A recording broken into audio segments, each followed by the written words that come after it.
The rise of multi-node stewardship. 5 senior researchers just left the Ethereum Foundation to launch Ethlabs, an independent research organization funded by publicly traded institutional capital.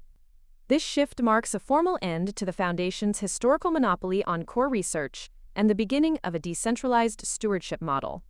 While Ethlabs is structured as a nonprofit, its anchor funders include NYSE and NASDAQ-listed firms like Bitmine Immersion and SharpLink.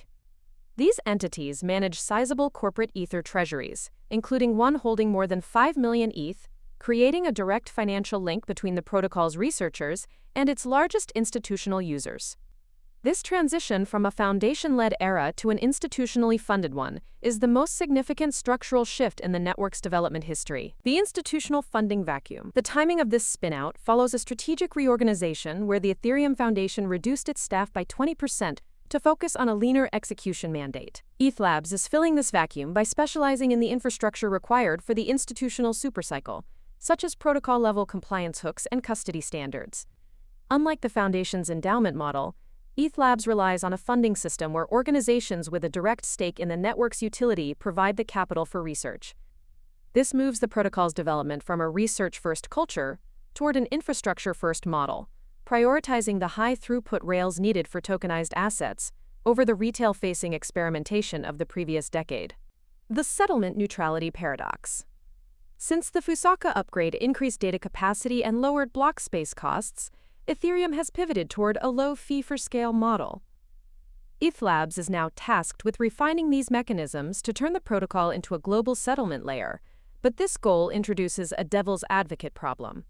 If the primary development of a supposedly neutral network is funded by the very banks and treasury holders using it, the protocol's neutrality begins to rely on structural safeguards rather than institutional disinterestedness. The design choice here is a trade-off. Ethereum is gaining the engineering velocity of the private sector, but it risks aligning its technical roadmap with the specific needs of its largest capital providers. This raises the question of whether a public settlement layer can remain a public good once its maintenance is industrialized. The part no one wants to say. The launch of Ethlabs signals that the era of the hobbyist researcher is over, replaced by an industrialized R&D ecosystem, where capital and code are explicitly linked. By moving core research from the disinterested Ethereum Foundation to an institutionally backed hub, the network has traded its ideological purity for the engineering precision required to settle global finance. This is the core of the paradox.